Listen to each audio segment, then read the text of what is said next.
এই কই তুমি, তাড়াতাড়ি এদিকে আসো। শালা শ্বশুর বাড়িয়েও শান্তি নেই। কে জাম্মা জান, আপনার মেয়ে কি মরে গেছে নাকি? এসব কি বলো জামাই, সকাল থেকে মেয়ে বমি করতেছে, যাও মিষ্টি নিয়ে আসো, সুখবর আছে। আরে কিসের সুসংবাদ? লেবুর রস করে খাওয়ান, সারা রাত বসে মদ খাইছে।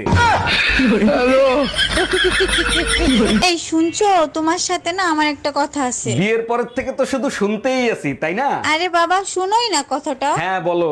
আচ্ছা, স্বামীর কাছে বউ কখন বেশি সুন্দর লাগে? স্বামীর কাছে বউ সবসময় সুন্দর লাগে, শুধু বউটা অন্যের হতে হবে। Bye bye.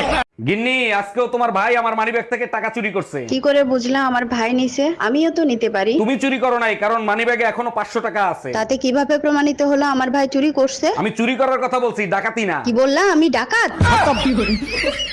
শালা আমি কিছুতেই বুঝতে পারি না যে প্রত্যেকটা লোক নিজের নিজের স্ত্রীকে দেখে অত ভয় পায় কেন। বুঝতে পারি না যে স্ত্রীকে দেখে অত ভয় খাওয়ার কারণ কি।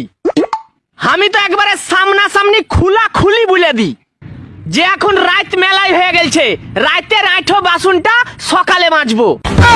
শুন ভাই, গতকালকে ভাবির সাথে যে ঝগড়া লাগলো, সেই ঝগড়া মিটলো কি করে? হাঁটুতে ভর করে আমার কাছে আসছে, তারপর ঝগড়া মিটছে। বলেন কি, ভাবি হাঁটু গেড়ে আপনার কাছে মাপ চাইছে?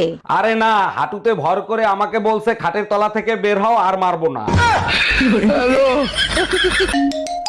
হ্যালো। হ্যালো, কেমন আছেন আপনি? যেখানে রেখে গেছো তুমি সেখানেই পড়ে আছি আমি। তারপর বলেন, আপনি বিবাহিত না অবিবাহিত? তোমাকে পাইনি তাই বিয়ে করা হয়নি। আর তোমার? বাসায় আসো, বেলনের বাড়ি খাইলেই বুঝতে পারবা।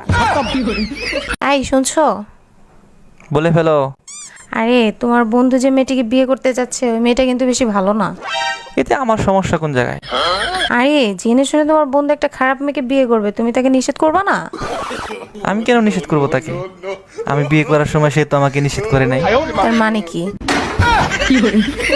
ভাবি মার্কেটে যাচ্ছি, আপনার জন্য কিছু আনবো? না ভাই, আমার কিছু লাগবে না, আপনার জন্য অ্যাম্বুলেন্সে ফোন দেন। আমার তো কিছু হয় নাই, অ্যাম্বুলেন্সে ফোন দেবো কেন? কারণ আপনার পিছনে আপনার বউ দাঁড়ায় রইছে। এবারে অ্যাম্বুলেন্সে ফোন দেওয়ার দরকার নাই, সোজা গোরস্থানে ফোন দাও। সত্যি করে বলেন তো, আপনি কি ডাক্তার নাকি হাতুড়ে ডাক্তার? আরে অরুণ সাহেব, এত রাগ করছেন কেন? কি হয়েছে আমারে খুলে বলেন। পোকায় খাইছে উপরের দাঁত, আপনি নিচের দাঁত তুলে ফেলাইছেন কেন? পোকায় নিচের দাঁতে দাঁড়ায় উপরের দাঁত খাচ্ছিল, এখন আর দাঁড়াতেও পারবে না, খাইতেও পারবে না।